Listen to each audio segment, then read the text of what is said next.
The novelist Aldous Huxley once wrote that most human beings behave as though death were no more than an unfounded rumour.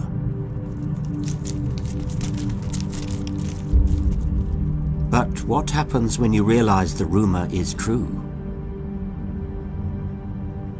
Let's face it, none of us, until it hits us in the face, think we're going to die. I can still sort of picture the consultant's room. He said, well, I've got some bad news for you. We think you've got motor neuron disease. As we film this, Richard Chell has only months to live. His comfort lies in his religious faith. For him, death is not the end. Death, to me, the actual process of dying, is not something I'm scared of. For me, it's going through a door into another room. What do you mean by that? I'm a Christian, and therefore I do believe in a life after death. I do believe that this life is just part of a process, and that there's another part of that process to complete. I know very well your feelings about religion and the rest of it, but I would say having a view that is finite is a bit like having half a meal. It will leave you hungry at the end of the day. But of course the existence of hunger doesn't mean that there's food. No, but it means there's a need. There's and I would argue that there is a food. If you faced a situation where, like myself, say, you were suddenly said, well, look, death is fairly close and you're going to die, do you think you would feel any differently? Or are you clear in your own mind, if that was the situation, I know exactly how I'd respond and exactly how I'd feel? It is a fair question. I follow reason and I don't believe in God. But this series is not about whether God exists or not. It's about a more difficult problem. What, if anything, can take God's place? Religion has shaped our understanding of life for thousands of years. Ideas of the soul, sin, and the afterlife are hard to shake off, even for non-religious people like me. As more and more of us realize there is no God, what happens as we leave religion behind? I have to believe there's a plan, and that God is going to accomplish something through this. I suppose Jesus is an unpaid babysitter. It's like, if I'm not watching you, Jesus is. So do you think that we in the West are too materialistic? I think so. In this film, Death, religion has traditionally been thought to bring comfort at the end of life. But does it really? What can science and reason tell us? How does someone like me, who has no religion, face death?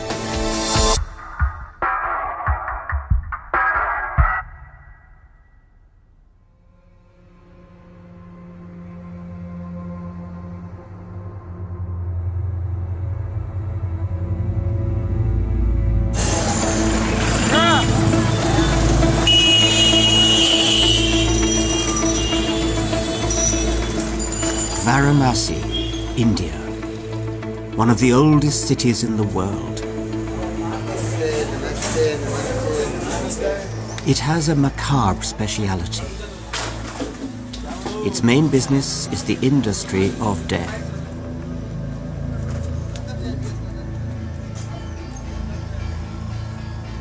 Every year, 1 million Hindu pilgrims visit Varanasi, dragging with them some 40,000 corpses to be cremated on the banks of the Ganges.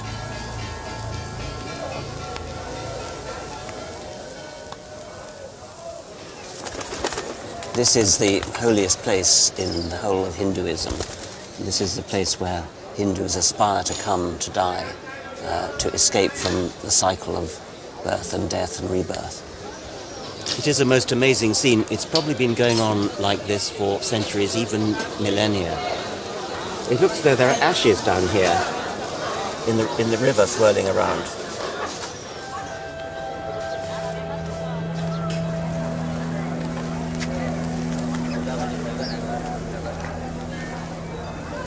As an atheist for whom death is a full stop, I suppose I shouldn't feel sentimental about the carcasses. They are ex-people who've ceased to be.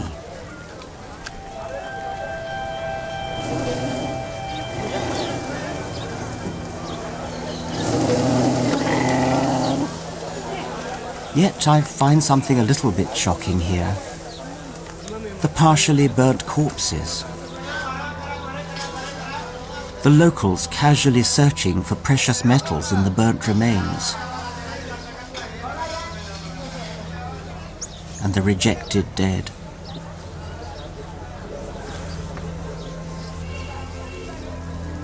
Although this is clearly steeped in religion, there's a surprising lack of evident reverence or solemnity. The people standing around the funeral pyres are doing a job of work in a pretty matter-of-fact way. But there is a kind of logic behind the apparent lack of reverence.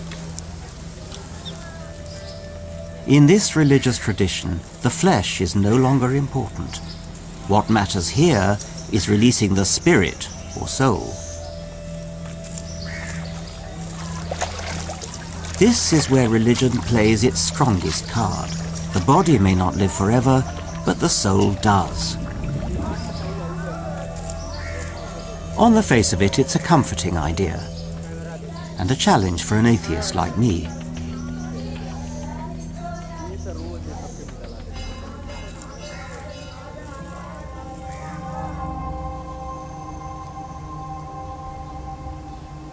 If you want to hear the challenge starkly expressed, you can go to a place like this in Kansas City.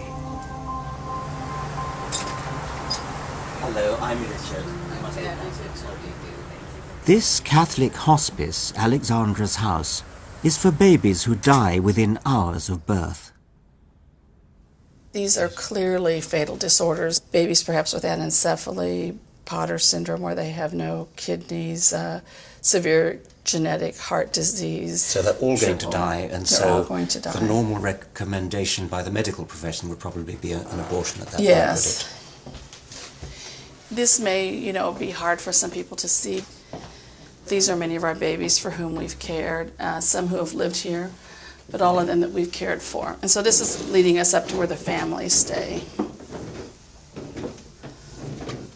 This is where the parents stay. Over the last 11 years, Patty Lewis has helped the families of over 500 babies who've died within these walls. Do you think that mothers are ever going to meet their babies again? Yes. I think the mothers believe that too, and the fathers. Yes. And the siblings.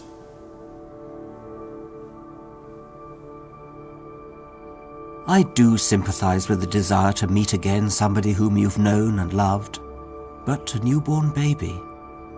I feel very sorry for these parents, but still, reality may be raw, but we have to face it. The baby was born on Saturday, 7/9/11. Just yesterday. Yeah. And she came into the world at 6 p.m. and she lived 30 minutes. And those 30 minutes seemed so short and so precious. We held her and loved her and got to give her a little bath and put her in a christening outfit, and we baptized her, and the family was there with us, and it was a very precious time. Can you talk us through when you first found out that there was a problem with the baby? We found out in January that we were expecting, and it would be our third. We were overjoyed, and we go in for ultrasound to find out if it was a boy or girl. She did the scan and told us there were no kidneys, and that was No kidneys, right. That was the first time that we had heard that diagnosis, and she called it a lethal pregnancy. So that's when you sort of went into shock, is it? More so, yes. Did it occur to you that the total sum of suffering would be much less if you drew a line under it then and restarted your life? You've got to restart your life now. Why did you decide to go on for the remaining months? Well, there's hope in everything, and God can do great things. And so you were hoping for a miracle? Hoping for a miracle, but if it wasn't, it was still going to be precious, and it's a baby and it's a life, and it's not my decision to terminate that. It's not my choice, and I carried it and loved it and could feel it move every single day. And also the 30 minutes or so that we got to spend with her was worth, I didn't have any of the pain, but I would say it was worth all of the trial of getting to where we were. Not only did we get to spend 30 minutes with her, we got to be with her for like 12 hours. You know, she wasn't with us spiritually, but we got to hold her. And you took photographs? Oh, yes. We have one that we printed off. She was beautiful. She was perfect. Everything Looked just like her mom, right down to her fingernails. Yes, beautiful. Wouldn't have changed it for anything. Do you think you'll ever meet the baby? Oh, of course. There's great hope in that. We will meet the baby. It's in heaven with God.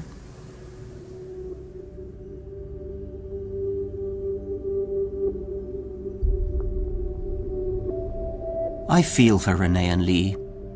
They sincerely think they're gaining reassurance from their faith.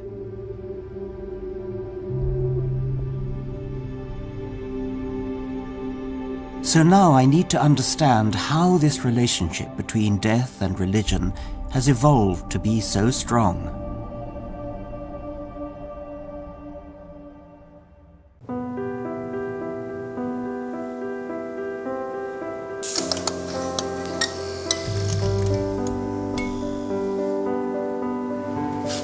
Religion denies death is real.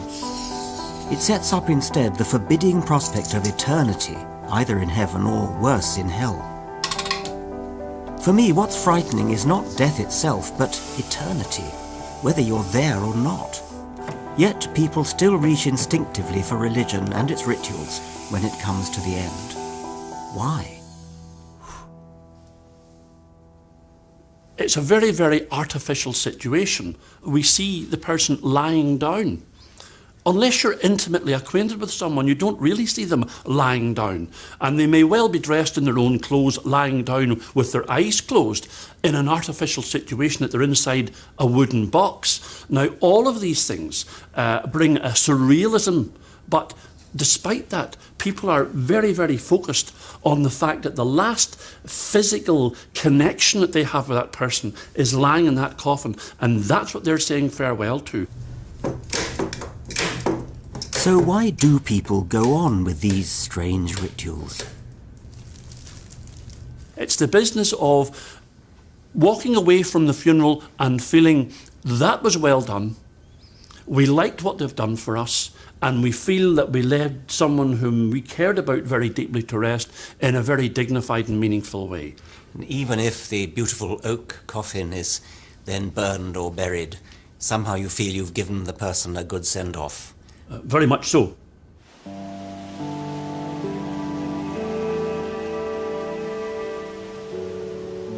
More and more of us have no faith in God, but we cling to the rituals.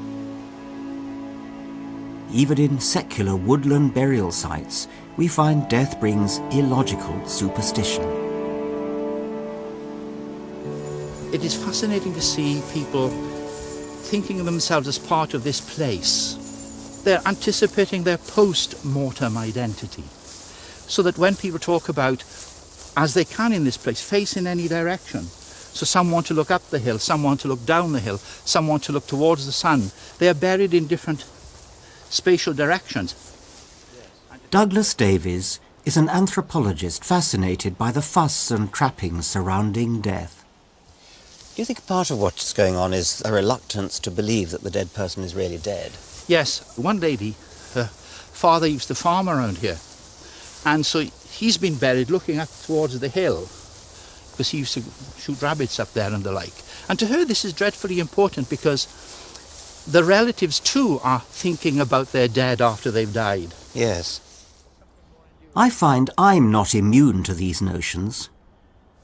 There's a place in Cornwall where my mother's family come from, and where we used to spend childhood holidays, called Dollar Cove. And I think I'm right in saying that's the place where there's a little tiny church, more or less on the beach, more or less built in the sand.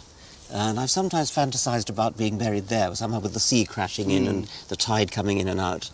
What is the allure that would be there for you in a location for your body. It's totally illogical. It's pure sentimentality.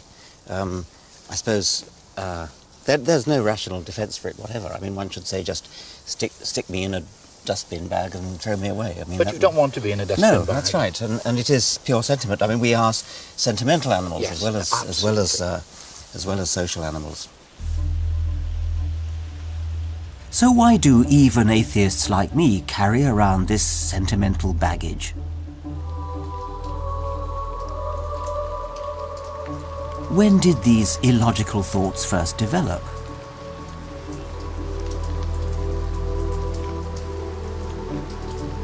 As a child, I don't think I worried about God looking down at me and seeing what I was doing.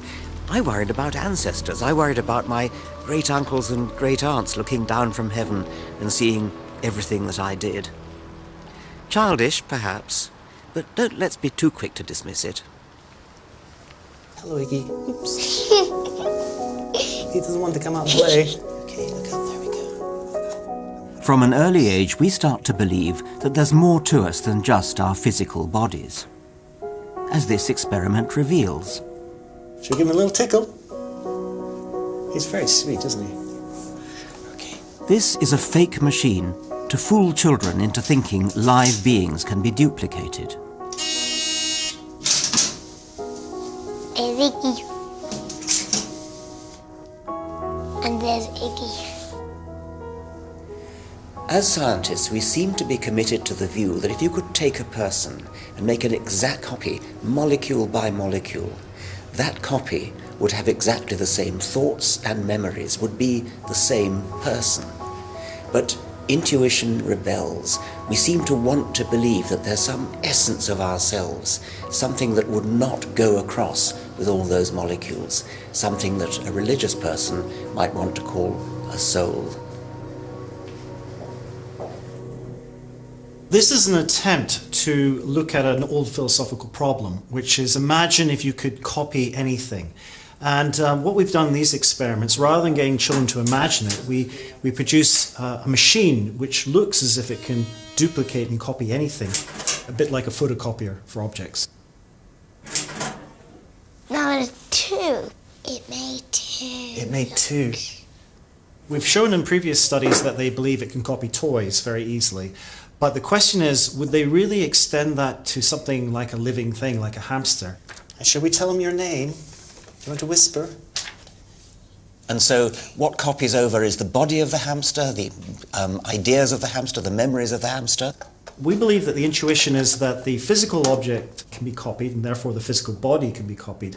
But we're not so sure that children think that the mind can be copied. Just like adults, they have this sense that maybe the mind is different to the physical body. Now, the reason this is really interesting is because if you believe that the mind is separate to the physical body, then it means that if the body goes, then maybe the mind can stay on and exist.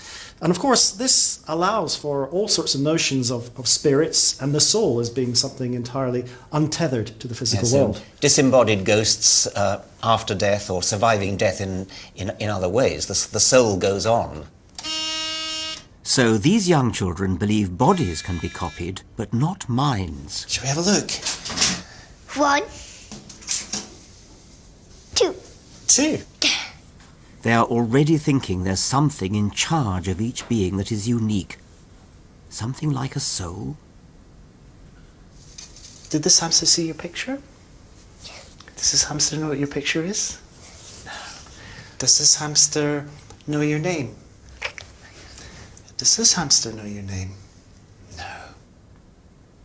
Evolutionary psychology suggests that we have evolved a sense of separate mind or soul because it's useful to us. Because the experience of being in control of your body is so pervasive, you just feel that you've made a decision, you're going to have a cup of coffee. These things, you feel like you're driving this very complex machine. Yes, you certainly do. And if you didn't feel like that, you wouldn't really be very well adapted to that. No, that's right. I mean, to be a fully functional animal, which is what our ancestors were, hunting and feeding and running and escaping from predators, you need to feel like a soul that's in control of the body.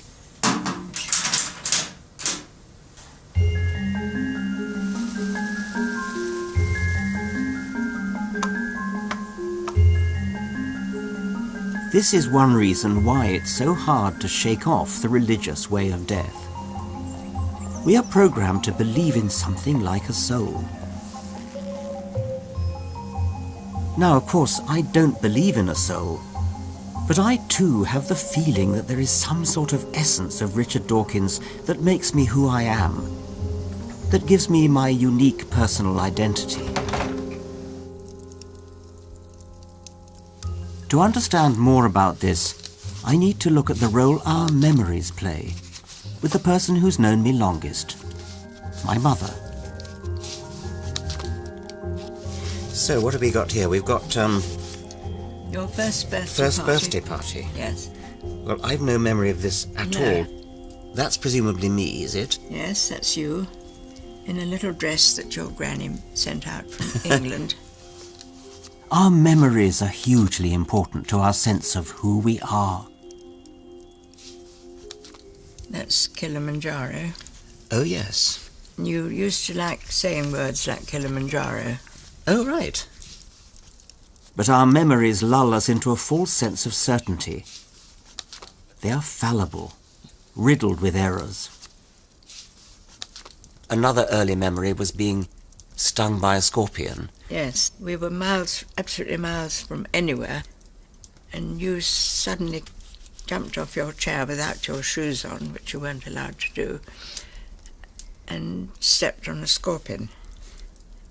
And Ali, our African boy, rushed in and got your foot and squeezed it and sucked Gosh, it. good for Ali. Sucked yes. it for hours. Yes. Well, not hours, but... And you were screaming. We had to hold you while he sucked your foot. Yes. My memory is slightly different. My memory is that I was walking along the floor and I saw this creature walking across. Yeah. And I thought it was a lizard. Really? And I didn't step on it, I put my foot in the way of it to let it crawl over my foot. You jumped off your chair. I don't remember the pain. Don't you? Isn't that No. interesting? Because that was a terrible bit. We think back to our first memory, our first big adventure, and it's almost as though there was a movie camera in our head recording every detail. But that's not the way it is. That's an illusion. What we're remembering is a memory of a memory of a memory of perhaps the real thing. A man may wear a wristwatch when he's 20 and the same watch when he's 50. It's the same watch, but is not the same man inside. Every atom in his body has changed, has turned over. I'm not the child I once was. The child I once was is dead.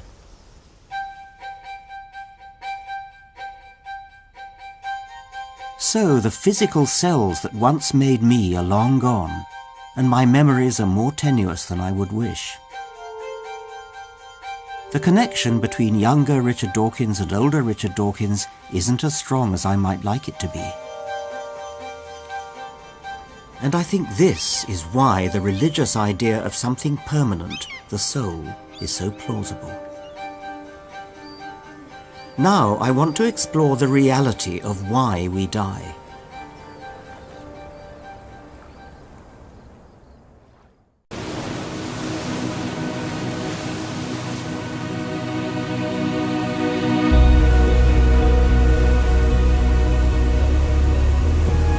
Religion still dominates our thinking about death. If we get rid of God, what's left? I'm on a voyage to tell you the extraordinary truth that science reveals about death.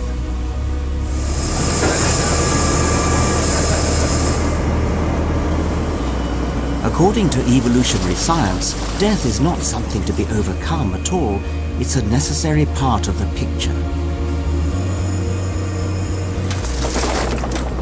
I'm joining the scientists on board Bangor University's research vessel on the Irish Sea. That's live? Yeah. So where do you put that? They're studying the lifespan of a species of clam called Arctica icelandica. They may look rather ordinary, but they have one attribute that is really quite amazing. These clams are among the longest living animals on Earth. Save that one along. The reason why we're so interested in this is that this is a very long-lived species. We can pull it up from the wild and we can assign a year almost, to within 1 year at how old it is. Basically, the shell grows in incremental steps. Each ring is an annual ring. So the growth is very much like a tree. And can you guess from this one how old it is? There's a size growth curve, yeah. And this is probably 80 to 150 years old. The oldest of them reach what sort of age? Around the UK, it's around 220 years. Right. Up in Iceland, in the far north, they'll hit 350, 400, maybe even 500 years.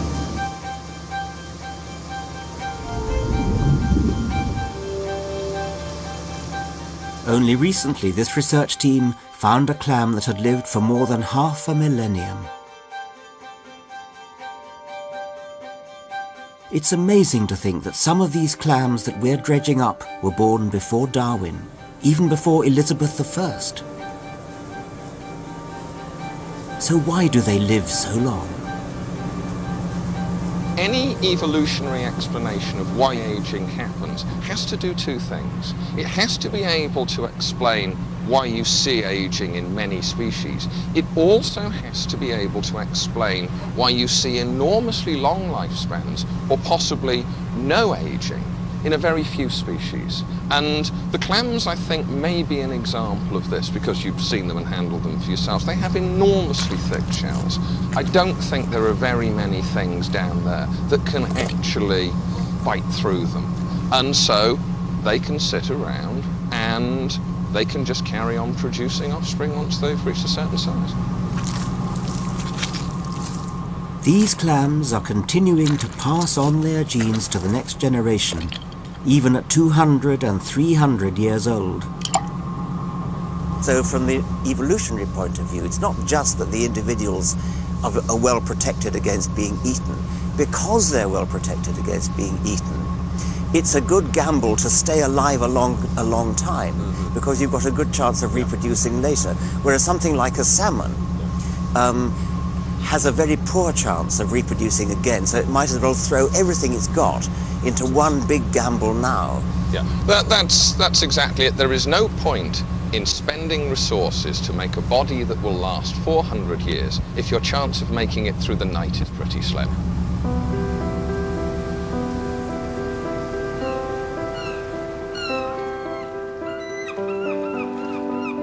So, evolutionary science tells us a lot about aging and death.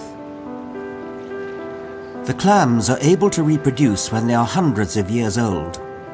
And so long as they are able to reproduce, their genes keep them alive. We need to see death from a gene's eye point of view. Our bodies are survival machines for genes. Once our genes have got us to reproductive age and copied themselves into a new generation, our bodies have less purpose.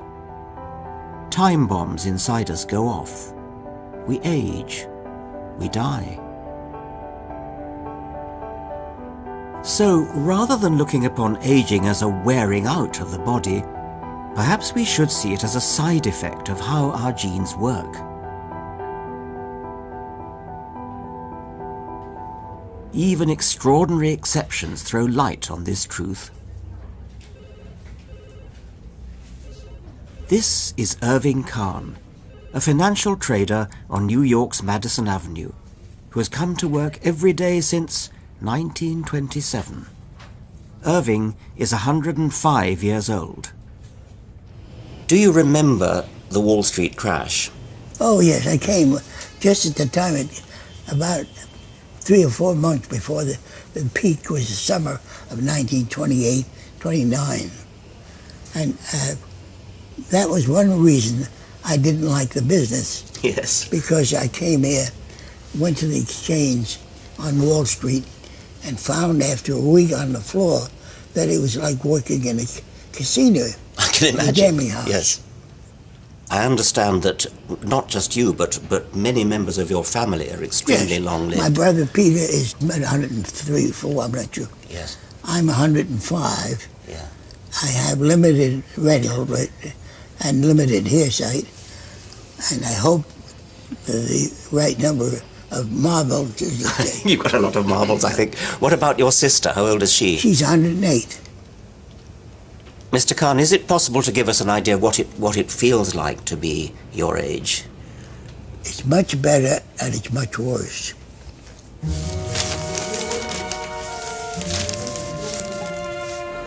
So why do some people's genes keep their bodies going for so much longer?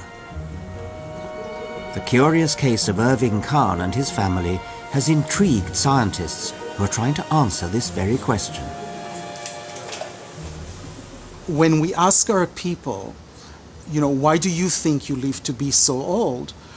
One of the things they're saying, hey, it's in my family. My mother was 102, my grandfather was 108.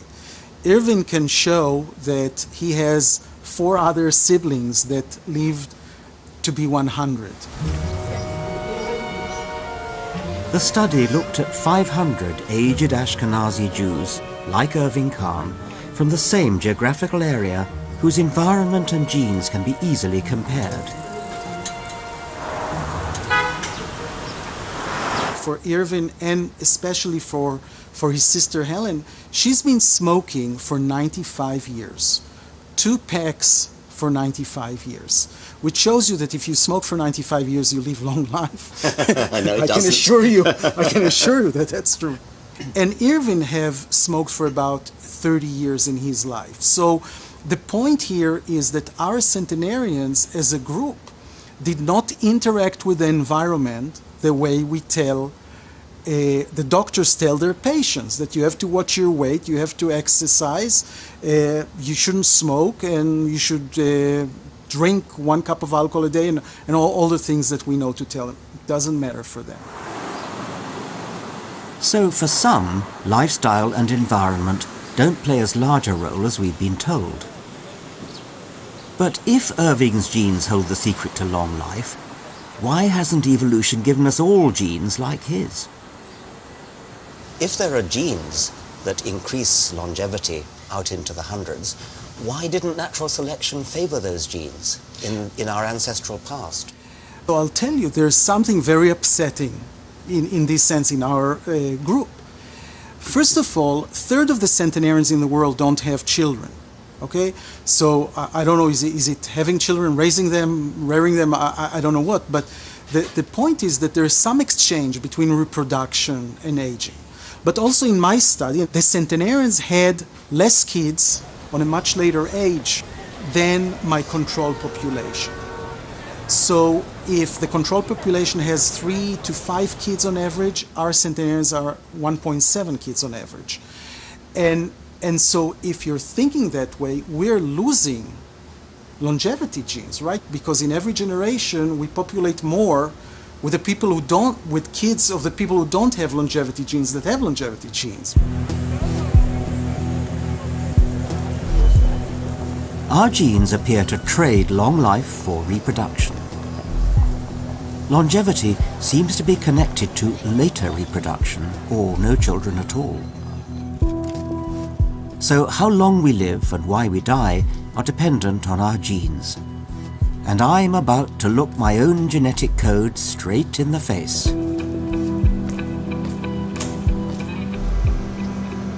Advances in genetic science mean it is now possible for me to get my entire genome decoded.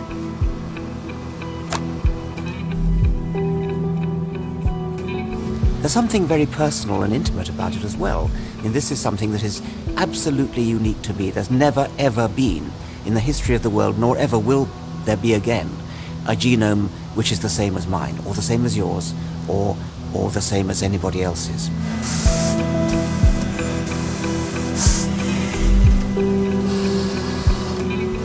This new science is still in its infancy.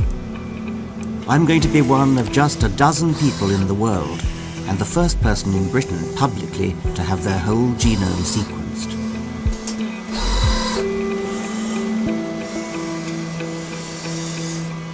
What we're doing here is very new for us, actually, and it's actually very exciting for us. We're taking the genome of a healthy person, and we're asking, what can we learn about that person? You know, what it is your most important bit of information about you is your genome sequence. But on a serious note, of course, we may find information in your genome that has clinical or health implications. Yes, I have thought about that, so let's go. Let's go and do it. Okay. So you've just been a little scratch when the needle goes in. Having my blood taken is only the first stage in a complex process. Okay, so we're almost there. The most painless blood test I've ever had. Having my genome decoded is, in effect, a way of narrowing down how and when I'm going to die. My journey to understand death has become personal. You have roughly 100 mutations which have been reported as being associated with a disease.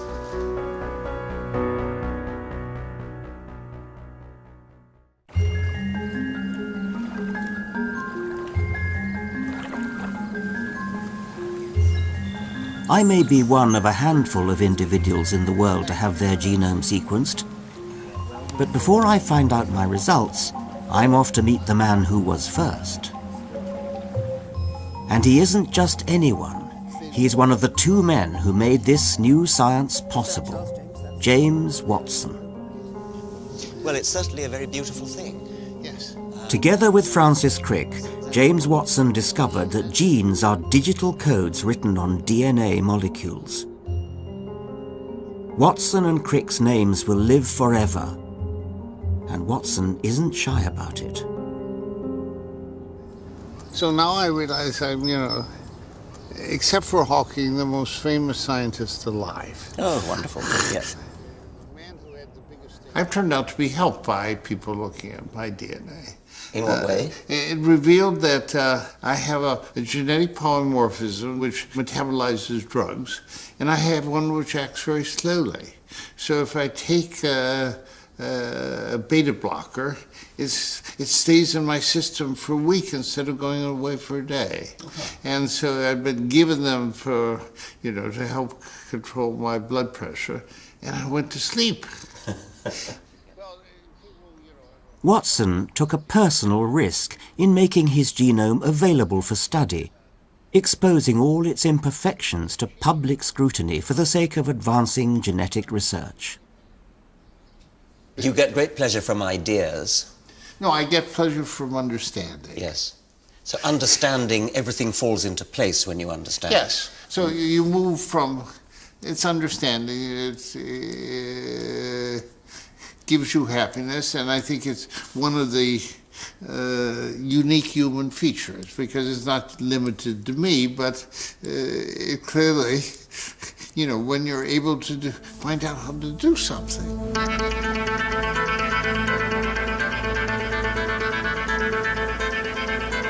This, for me, is what is so thrilling about science, understanding things, such as how the DNA molecule underlies all life on Earth.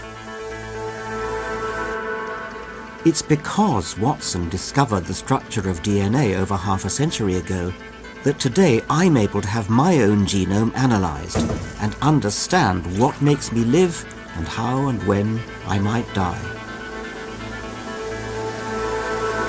Today is a very special day for me.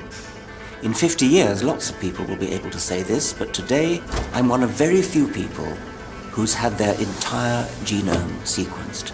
And today is the big day when I get to see the results. So Richard, it's a long time since you were in Oxford and we took an armful of your blood. We've had a team busy working since then, trying to extract the DNA and reconstruct your genome. We take these fragments... To understand my genes, Gil McVeigh matches them against the Human Reference Genome, a composite of anonymous donors that took 10 years to decode and construct. And what we're really interested in is not saying where you agree with this reference, but finding places where you differ. In that, we find over 4 million differences between your genome and that reference. We have about 50,000 variants we've seen in you for the very first time, completely new to science. It is extraordinary that this enormous quantity of data reveals incredibly precise details about me, elements of my private world that I've never shared with anyone before or known myself. You have a classic European mutation that means you've got runny earwax. You've got another one which means that you can smell asparagus in your own urine. You've got another one that means you can taste broccoli. You know, they sound frivolous, but at the same time, they probably point to an evolutionary process. And that's probably to do with your ability to detect toxins. You know, there are certain plants have different toxins across the world. There's local adaptation to the toxins that you need to be able to recognize to survive. And Buried in my genome is the story of my own survival, but also clues about how I may die. Do I have ticking time bombs in my genetic code? You have roughly 100 mutations which have been seen before and in clinical settings and have been reported as being associated with a disease. Having these mutations doesn't mean you're definitely going to get the disease, it just alters your chance of getting that. These are the variants that you carry which have been associated with a whole range of common disorders, everything from cancer through to type 2 diabetes, through to schizophrenia. Let's just take an example of this. If you zoom in on chromosome 11, you've got a mutation which the literature tells you is associated or causes porphyria, which is the disease that people hypothesized for a while caused the madness of King George. It's a nasty disease. You would know if you had it. You should have like a 70% chance of getting porphyria. So I've dodged that bullet, but there are other threats. It's so impressively precise. My genome reveals that if I smoked, I would have been in the most high-risk group for developing lung cancer. Spike here of changes. Your genotype doubles your risk of getting lung cancer. But actually the way it does it is through doubling your risk of smoking in a particular way. So this variant influences your risk of getting lung cancer because it changes the way people smoke. They smoke deeper breaths, they smoke closer to the end of the cigarette. But what it actually does is change your smoking habits. How fascinating. Okay. Yeah, so it's picked up as a gene for lung cancer, but the method of transmission, the method of effect, is via smoking behaviour. Exactly. This raises the obvious question of whether you've ever smoked. Do you like the smell of wood smoke? No, I've never smoked. That's good. But don't take up smoking is my advice. It seems to me to be utterly astonishing that it's possible for scientists to take an individual and to detect these millions of digital pieces of information, to actually read it out as though it was a computer disk. Well, here it is then. Here is your genome. Look after it. Thank you very much. I'm delighted to have it, and thank you so much for all the amount of work that you and your colleagues have put in. I mean, when I look at this little box here, I mean, what it contains is all the information necessary to make, not quite me, to make an identical twin of me. And I think that's an astonishing thought. And thank you very, very much for this. It's been a pleasure.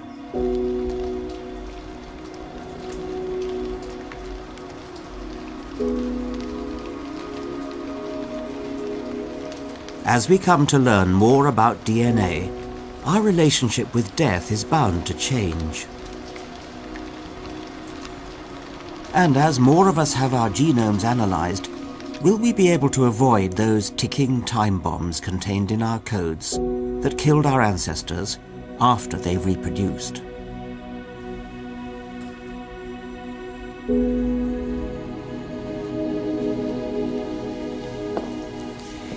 This is my genome, my whole genome. And strangely enough, portions of my genome are behind that door. Behind there is the Dawkins family vault. This has been the Dawkins Church since the 1720s, and in there are 20 of my relations, many of them my ancestors, and they have contributed some of the genes that are inside this little silver box. At the top, next to the top there, Henry Dawkins, and then 3 down, his wife, Lady Juliana Dawkins. They are my 4 greats, my great-great-great-great-grandparents. 1/64th of the genes inside this little silver box come from Henry. The bottom of this column here, the middle column, is another Henry, his son.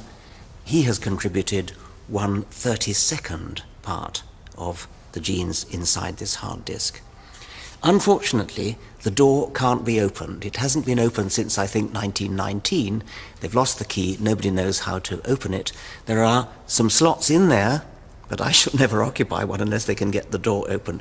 What would be rather nice would be if we could somehow post this disk in there to rest alongside my ancestors. But the genes, the set of instructions inside us, don't rest. Just as they have come from our ancestors before us, so too do they march on into our children and their children's children. Our genes are a kind of archive of the remote past, and they go through us to the remote future.